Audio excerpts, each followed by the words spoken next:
आप देखिए थोड़ा सा पैटर्न वही राइट हैंड साइड देख के ही आपको कुछ समझ में आएगा। तो यहाँ आपकी टर्म इस प्रकार की दे रखी है कि यहाँ ये एज इट इज नजर नहीं आ रहा और कुछ जोड़ने से भी या घटाने से भी नहीं दिख रहा, बट हमें बनाना यही फैक्टर है। तो इसके लिए आप ये ऑपरेशन ध्यान से देखें। ऑपरेट, सबसे पहले मैं कोशिश करता हूँ इसको वही बनाने की, लेकिन यहाँ पे 1 प्लस ए स्क्वायर है, ये तो है, बट प्लस का बी स्क्वायर नहीं है, यहाँ माइनस का बी स्क्वायर है।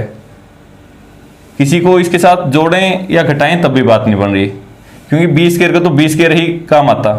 तो इसको मैं 20 से मल्टीप्लाई करके इसमें के साथ लगाता हूँ, तो C1 ऐसे कैसे, माइनस बी इंटू C3। अगर मैं इस कॉलम में इस कॉलम को b से मल्टीप्लाई करके उसमें से सब्ट्रैक्ट करूं तो यहां ये फैक्टर बनता है। तो इसके लिए आप ध्यान से करें इसको। C1 दैट मीन्स ये 1 plus A square minus B square, इसमें b से इसको मल्टीप्लाई करो माइनस 2b स्क्वायर और minus minus plus 2b square हो गया। 2b स्क्वायर को जब इसमें ऐड करेंगे तो कितना हो जाएगा, प्लस का b स्क्वायर बच जाएगा। तो 1 plus A square plus B square. तो इस प्रकार से इसको ध्यान से करके देखें। अब वही इसको तो किससे, कॉलम 3 को किससे मल्टीप्लाई करना था, इस पूरे कॉलम को b से मल्टीप्लाई कर करके इसमें सब्ट्रैक्ट करना है। इसमें से b से मल्टीप्लाई करते कितना हो गया, 2ab में से 2ab गया 0। यहां फिर इसको b से प्रोडक्ट करनी थी इसकी, तो यहां पे ये क्या है 2b, इसको रफ में आप करके देख लें। 2b में से इसको b से सब्ट्रैक्ट करो, मल्टीप्लाई करके सब्ट्रैक्ट करोगे 2b माइनस b, तो कितना हो गया b, और माइनस b की इसके साथ प्रोडक्ट करोगे तो माइनस माइनस प्लस b ए स्क्वायर, माइनस b की इसके साथ करोगे तो प्लस b की 3। तो ये ऐसे कैसे, इस क्वेश्चन को ध्यान से करना है आपको। 1 minus A square plus B square, बार बार देखें, बार बार समझें इसको और रफ में आप ट्राई करें। 2a 1 minus A square minus B square. यहां देखें सिर्फ इस फैक्टर में क्या कॉमन आता है, b कॉमन। अगर मैं यहां से b कॉमन ले लूं तो क्या बचेगा, 1 plus A square plus B square, 1 plus A square plus B square, 1 plus A square plus B square, और 0 के अंदर तो सब कुछ इन्वॉल्व है। दैट मीन्स इसमें से तो क्या आ जाएगा, taking 1 plus A square plus B square common from C1 में से इसको कॉमन ले 1 plus A square plus B square, तो क्या आ जाएगा 1 0। यहां से हमने b कॉमन लिया था, क्योंकि b कॉमन आया था तभी तो ये फैक्टर बना था, उसको हमने बाहर ले लिया, तो b तो यहीं बच गया। 2ab 1 minus A square plus B square minus 2a minus 2b 2a 1 minus A square minus B square.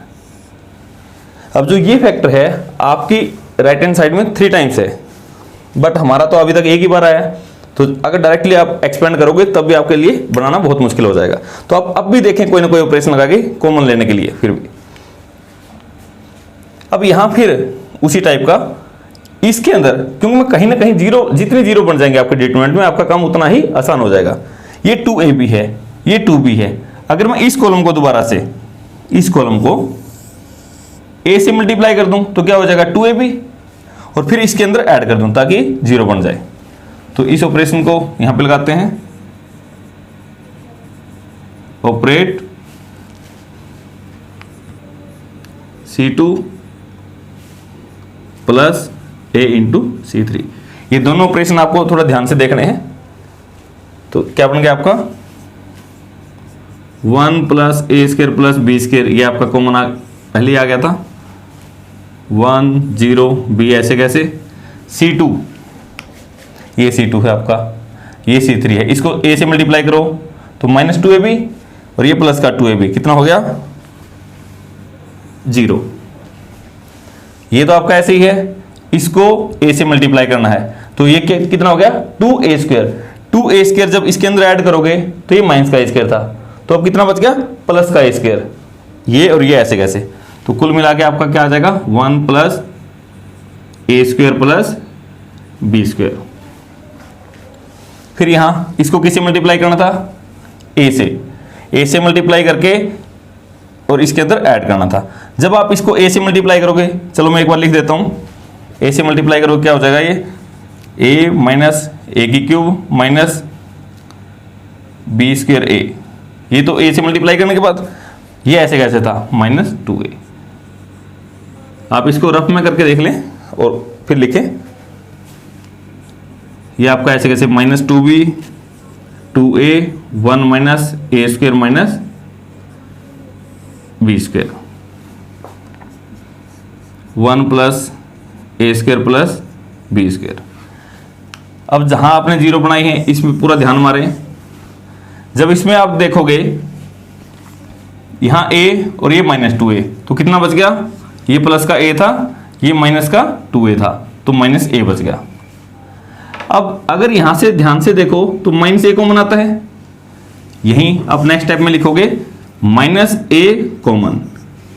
-a common लेने के बाद यहां बचेगा आपका 1 + a² + b²। थोड़ा सा सिंप्लीफाई किया मैंने, इसको आप कर लेंगे।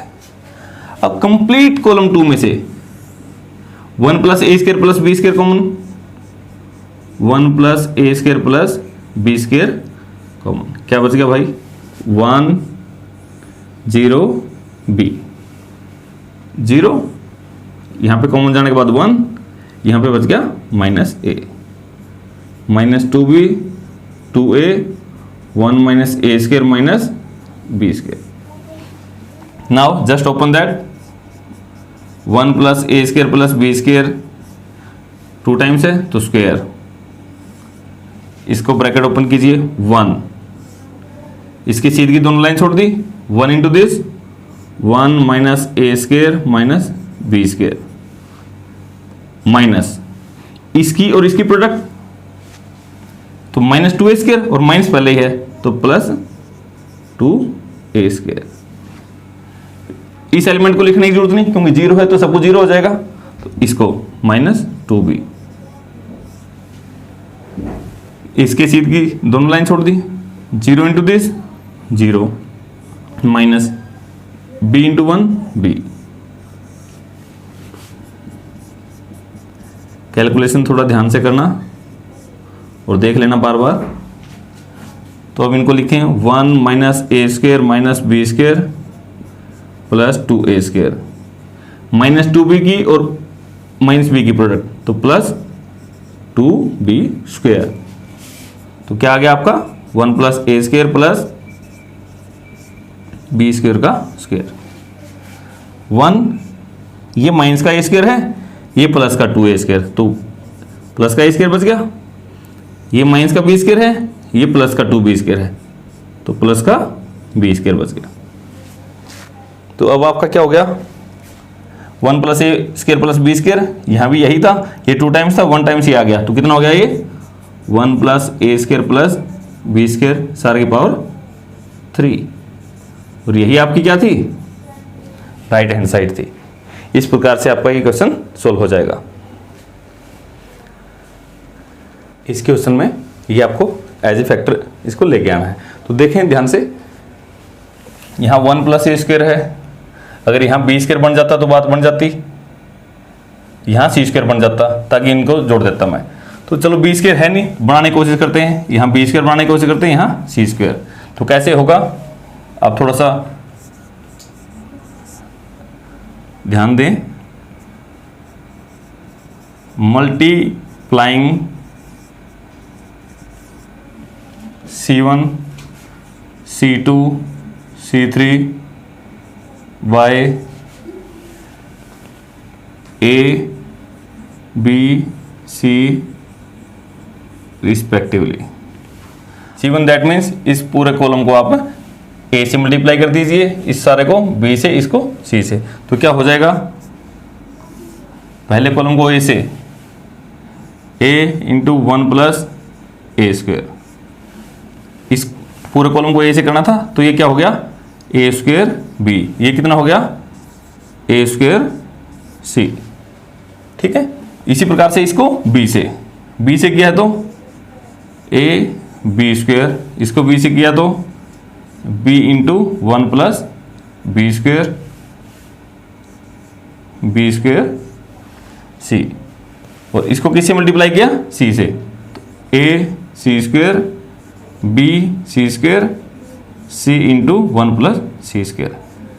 अब मैंने बिना बात इनको a b c से मल्टीप्लाई कर दिया, तो दैट मीन्स इनको बैलेंस करने के लिए डिवाइड भी तो करना पड़ेगा, तो मैंने डिवीजन के लिए बाहर लिख दिया 1 बाय a b c, क्योंकि जब मैंने a से मल्टीप्लाई किया उसको बैलेंस करने के लिए डिवाइड बाय a, b से मल्टीप्लाई किया तो डिवाइड बाय b, c से मल्टीप्लाई किया तो डिवाइड बाय c। तो आपने कॉलम वाइज इनको मल्टीप्लाई कर दिया। अब ध्यान दें दोबारा से, अब पहली रो में ध्यान मारें, आपने मल्टीप्लाई किस में किया था कॉलम में, तो रो में ध्यान से देखें क्या कॉमन आता है सारी में, यहाँ a है, यहाँ भी a है, यहाँ भी a है। इसी प्रकार से सेकंड रो में देखें क्या कॉमन आता है b, b b b, यहाँ से क्या आता है c कॉमन आता है। तो आप लिखें टेकिंग a b c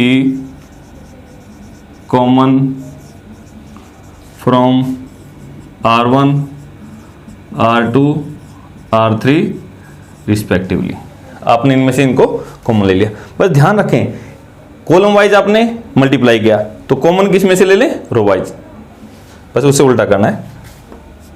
जैसे ही आपने यहां से a कॉमन लिया तो यहां पे a आ गया, यहां से b कॉमन लिया तो b, c लिया तो c, divide by a b c तो पहले ही था a b c, तो यहां पे क्या बच गया 1 प्लस a स्क्वायर, यहां पे क्या बच गया b स्क्वायर, यहां c स्क्वायर, यहां से b कॉमन लिया था तो क्या बच गया a square b square plus 1, यहां c स्क्वायर, c कॉमन लेने के बाद a square b square 1 plus c square, ये और ये दो कैंसिल आउट। दैट मीन्स अभी तक रिजल्ट पे कोई इफेक्ट नहीं पड़ा, ये कैंसिल आउट हो गया, बट फॉर्म इस जैसी बन गई जैसा हमें जरूरत थी। अब इसको और इसको तीनों को ऐड करें, operate C1 plus C2 plus C3, तीनों कॉलम को आप ऐड कीजिए, दिस दिस एंड दिस, ऐसे इन तीनों कॉलम को ऐड करो। 1 plus A square plus B square plus C square, 1 plus A square plus B square plus C square, इन तीनों को भी ऐड करोगे यही आ जाएगा।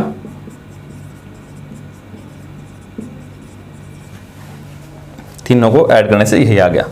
तो सेकंड कॉलम को ऐसे कैसे लिख दें, B square 1 plus B square C square, यहाँ भी सी स्क्वायर है, यहाँ पे 1 प्लस सी स्क्वायर। फिर क्या करते थे, ये आपका फिर वही पैटर्न रिपीट हो गया, जब सभी एलिमेंट सेम आ जाएं तो उसको कॉमन ले लें, तो 1 plus A square plus B square plus C square, common लेने के बाद क्या बच गया 1 1 1, B square 1 plus B square, यहाँ पे B square, C square 1 plus C square, वही 3 1 आ गए, 1 1 1 आ गया। तो फिर कॉलम में है तो रो ऑपरेशन लगा लीजिए, रो ऑपरेशन 2 को 0 बना दीजिए, एक तो मैं इसको 0 बनाता हूं, R2 माइनस R1, 1 माइनस 1 0 हो जाएगा। अब इसको भी 0 बनाता हूं मैं, सिर्फ पहले एलिमेंट के लिए सोचें, बाकी अपने आप बन जाएगा 1 माइनस 1 R3 माइनस R1, तो क्या हो गया आपका ये 1 plus A square plus B square plus C square. पहली रो ऐसे कैसी 1 बी स्क्वायर सी स्क्वायर। अब लगाइए 1 माइनस 1 0, 1 प्लस बी स्क्वायर में से बी स्क्वायर गया 1, सी स्क्वायर में से सी स्क्वायर गया 0, यहाँ भी 1 minus 1 0, B square minus B square 0, 1 plus C square में से सी स्क्वायर गया 1. Just open that, 1 plus A square plus B square plus C square into इस सारे डिटरमिनेंट को आप खोलोगे 1. मैंने जस्ट यहां से बता दिया, यदि कोई भी मैट्रिक्स ट्रायंगुलर मैट्रिक्स है, दैट मीन्स उसे एक तरफ के सारे एलिमेंट 0 हैं, आप खोल के देखेंगे तो क्या आ जाएगा 0, या सिंपली आप कोई याद ना रखें, सिर्फ खोल दें तो यहां पे सिर्फ 1 आ जाएगा. 1 आने के बाद क्या आ गया 1 into this 1 plus A square plus B square plus C square, यही आपका राइट हैंड साइड थी. तो इस प्रकार से आपका क्वेश्चन प्रूव हो जाएगा.